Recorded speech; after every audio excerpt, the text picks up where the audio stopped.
All right, last day of notes this week. Monday will be a review of everything that you learned this week. So let's get started with the warm-up here. If you want to go ahead and pause the video and try it yourself, it is what we ended class with yesterday, but you did not have anything like this in the homework. All right, so here I look at the bases. This is an exponential function. It's a 3 and a 7. I cannot rewrite them to have the same base. Therefore, I have to use logs to solve this equation. So I'm going to log both sides.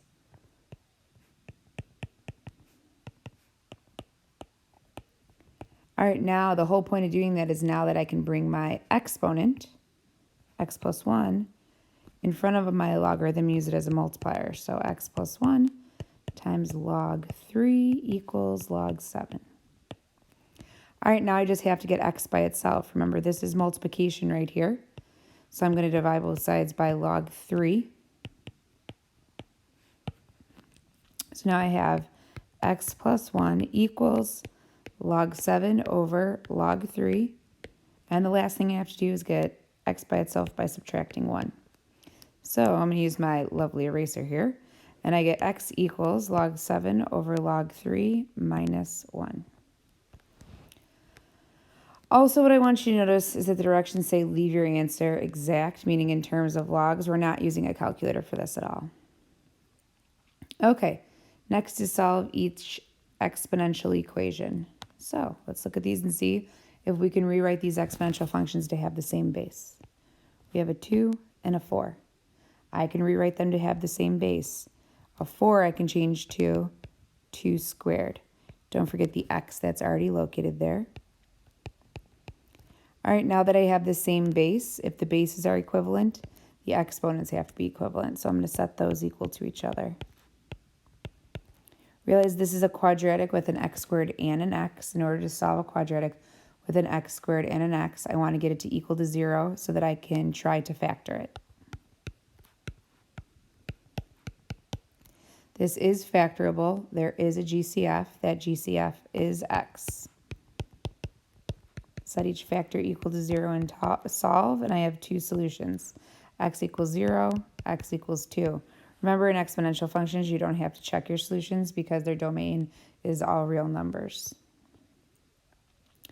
All right, next one, another one, exponential function. Let's look at our bases, e, and e.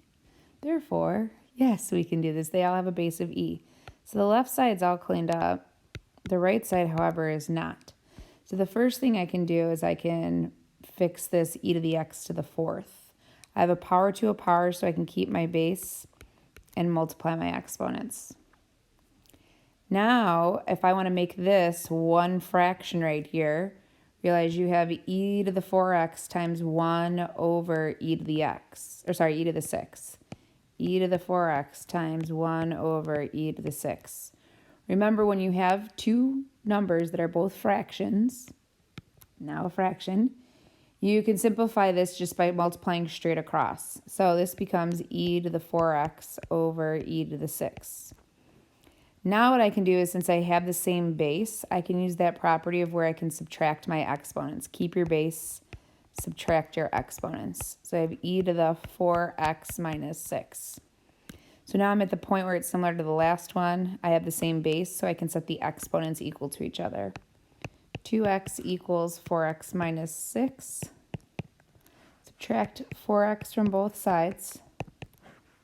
I have negative 2x equals negative 6. Divide by negative 2, so x is 3. Once again, I don't have to check my solution when it's an exponential function because the domain is all real numbers. Okay. Solve each exponential equation. Notice directions now say leave your answer exact in terms of log, so it's kind of obvious that we're not going to be able to rewrite these as the same base. But let's just see that we can't. 4 and 3. Can't happen. I can change the 4 to 2 squared, but that's still not a 3. This one's pi and e. Yeah, no. They're both numbers, but I can't get them to be the same base. Okay, so this is just like the warm-up. So I need to solve for my exponent. The only difference between this and the warm-up is that this has an x as an exponent X plus 1 technically as an exponent, and there's also an x over here. On our warm-up, there was only one variable on one side of the equation. Okay, so let's see how this is a little bit different. We're going to log both sides because we can't rewrite them to have the same base. So I have common log of 4 to the x plus 1. Now, if you automatically want to say, all right, that's going to go in front, then do it. Equals. Same thing here, you're going to log this side. And then you have your exponent is 2x minus 3, but you might as well just write that as a multiplier in front of the logarithm right away. All right, now remember your whole goal is to get x by itself. So what you should notice here is that there's x's on both sides of the equation. This hasn't happened to us with logs before. So it's very similar to finding inverses of rational functions. So you've done the idea before, just not this type of problem. All right, so here's our steps to getting x on one side. You're going to expand each side, meaning you're going to multiply x plus 1 times log 4 and 2x minus 3 times log 3. You're going to do that using the distributive property. X times log 4 is x times log 4. 1 times log 4 is 1 log 4, which you can just write log 4, you can write 1 log 4. Same thing on the right side. 2x times log 3 is 2x log 3. Negative 3 times log 3 is minus 3 log 3. Okay, so now that we are at this next step here, what you should notice is that you still have x's on each side of your equation, but now we can get them all on one side. So I like to get everything with an x in it on the left side, everything without on the other side, but it doesn't matter as long as they're on the same side. So this has an x in it. I'm going to bring it over to the left-hand side.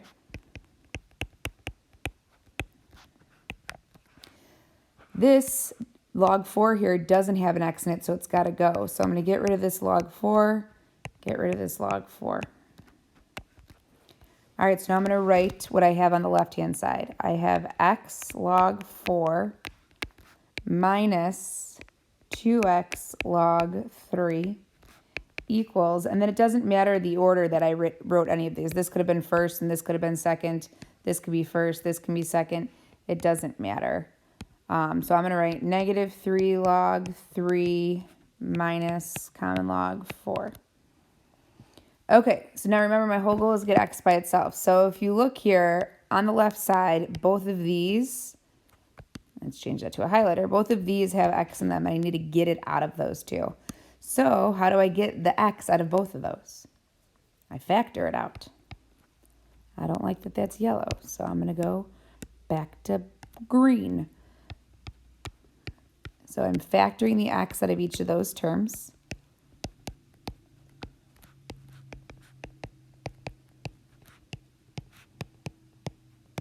All right, and finally I want to get x by itself.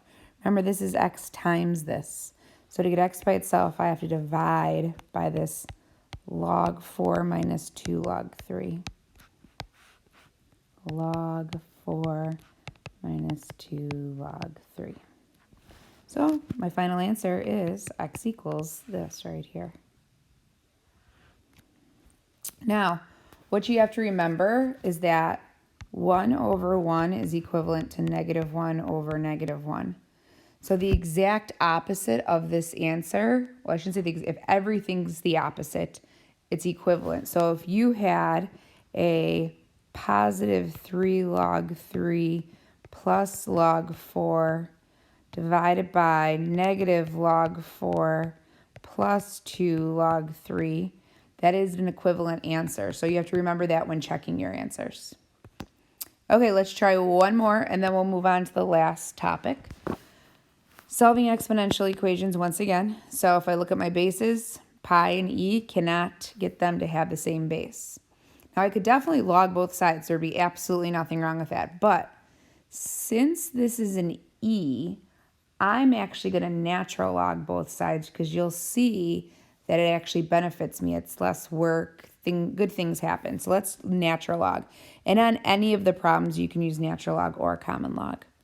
So I have natural log of pi, once again, to the x plus 2 power I'm going to write it in front so I can save myself a step, equals natural log of e, and then I got to move this over. That's not enough room for me. And then in front of that, I can write my exponent as a multiplier, 3 minus x. All right, so how this saves me a little bit of steps is that I can evaluate natural log of e. Natural log of e. Remember, if you're having issues, you might already know what it is, but it has a base of e there, so it's asking you, e to what power is e? 1. So that's equivalent to 1, so it can just, go away technically. Now I can do the same process as I did before. I'm going to distribute my x and my 2. So x times natural log of pi plus 2 times natural log of pi. So all I did right there is distribute, equals 3 minus x. All right, now, same process as the last one. I have to get all my x's on one side, everything without an x on the other. So I'm going to add x, gone. Subtract 2 natural log of pi, subtract 2 natural log of pi, gone. So now I have x times natural log of pi plus x equals 3 minus 2 natural log of pi. Okay, once again, remember what your goal is. Your goal is to get x by itself. It is in each of these terms. If it's in both of those terms, I can factor it out. So I'm going to factor that out. And then remember, if I factor an x out of x, there's 1 left because I have to be able to distribute and get what I started with. Equals 3 minus 2 natural log of pi. All right, I'm almost done. Once again, to get x by itself, there's multiplication going on there. I'm going to divide by natural log of pi plus 1. So my final answer is x is equal to 3 minus 2 natural log of pi over natural log of pi plus 1. I paused when I said that, each part, just so you realize it's not 3 minus 2. It's 3 minus 2 natural log of pi. Okay, our very last type of problem is solving exponential functions that are trinomials, meaning there's 1, 2, 3 terms. So we know how to solve something with 3 terms. We hope usually that it's a quadratic and that we can try to factor it, right? And if not, we have to use the quadratic formula or completing the square. All of these are going to end up being factorable. So at first glance, when you look at this, it looks pretty terrifying. But that's because it's just the way it's overwhelming to look at right now. So what we use is something that you'll see a lot in calculus. It's called U substitution. It means what we're going to do is we're going to replace something with U so that the equation looks more appealing, okay? So the way I like to look at it is I look at these first 2 terms. This is my squared term. This is my linear term. This is my constant. In my brain, that's what I'm looking at it as when I have a trinomial. Just like if I saw x squared plus 2x plus 3. Squared term, linear term, constant. Okay, so what I can substitute u in for in u is I have 2 to the x here. I also have a 2 to the x here. So what I'm going to do is I'm going to let u equal 2 to the x. So anytime I see a 2 to the x, I'm going to replace it with a u. All right, so in this first part here, I see a 2 to the x. I'm going to replace it with a u, but notice I still have that square right there, minus. I see a 2 to the x. I'm going to replace it with a u, minus 56 equals 0. All right, so now this is not terrifying. I can solve this by factoring. If you'd like to use a diamond, you can. You're looking for 2 numbers that multiply to give you negative 56 and add to give you negative 1. That's negative 8 times 7. Divide both by the Lie coefficient, which is 1, and you have u minus 8 times u plus 7 equals 0, and you get 2 solutions for u. U equals 8 and u equals negative 7. Now remember, these aren't your answers. U was never in the problem. So now what you have to do is you have to go back and replace u with 2 to the x. So I have 2 to the x equals 8 and 2 to the x equals negative 7. Okay, so let's solve each one of these equations here. So 2 to what power gives you 8? Third power, so x equals 3. The next one says 2 to what power gives me negative 7? I can bring 2 to a positive number, I can bring 2 to a negative number, I can bring 2 to a fraction. No matter what I bring it to, though, I'm not going to get a negative answer. So this one has no solution. My only solution is x equals 3. All right, the next one is similar, except for when you look at the bases. Well, first off, I see it's a trinomial, so I know I'm going to use u substitution. But I want to know what I'm going to replace, or what I'm going to use u for. So I say I see a 3 to the x here, but I don't see a 3 to the x anywhere else. But then I realize I have a 9 right here, which is 3 squared. So I have 3 squared to the x power minus 3 to the x minus 72 equals 0. Now it's very similar to the last one. You can see that you're going to replace the 3 to the x with u. Go ahead and pause the video and try this one out on your own. All right, so if you replace it, you have u squared minus u minus 72 equals 0. Two numbers that multiply to give you 72 and add to give you negative 1. 9 times 8, I need to make the 9 negative. So u minus 9 times u minus 8 equals 0. Sorry, u plus 8. I get two solutions for u, which aren't my solutions because I put u in the problem. Now remember, I have to substitute back 3 to the x. So I have 3 to the x equals 9. 3 to the x equals negative 8. The first one, 3 to what power gives me 9? 2. The next one, 3 to what power gives me a negative answer? Nothing. So this one has no solution. X equals 2. All right, the very last one.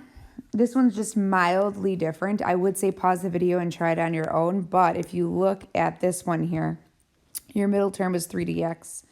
Your middle term here is 2 to the x. Here your middle term is 2 to the x plus 2. Okay, so before we start this one, let's talk about that 2 to the x plus 2 and how this one's different. So 2 to the x plus 2, I want you to realize it can be rewritten. It's the same thing as 2 to the x times 2 to the second. Let's think about that and make sure it's true. If I asked you to simplify this, you would keep your base and add your exponents. So it is equivalent. So that's what I'm going to start off by replacing. I have 2 to the 2x minus 2 to the x times 2 squared minus 12 equals 0. Now it's very similar to the last two that we did. Let's use u substitution.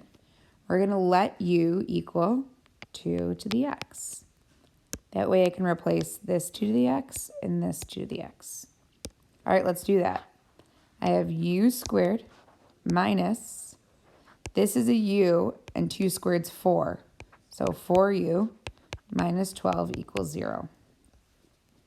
From here, nice and easy. Two numbers that multiply to give me negative 12 and add to give me negative 4. Negative 6 and 2. Divide by your lead coefficient, which is 1. U minus 6 times u plus 2 equals 0. U equals 6. U equals negative 2. Replace 2 to the x, replace u with 2 to the x. The second equation, I definitely cannot solve. 2 to what number gives me negative 2? Nothing. This has no solution. The first equation, I know it's a decimal answer. I know it's a decimal in between 2 and 3 because 2 squared is 4 and 2 cubed is 8.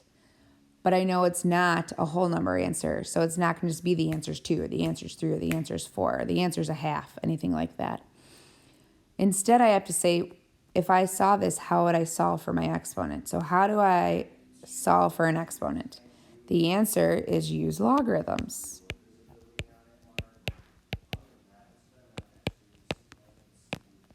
Once again, I can take that exponent. Ooh, that took too much. I can take this exponent right here of x and write it in front. And now to get x by itself, I'm going to divide by common log of 2.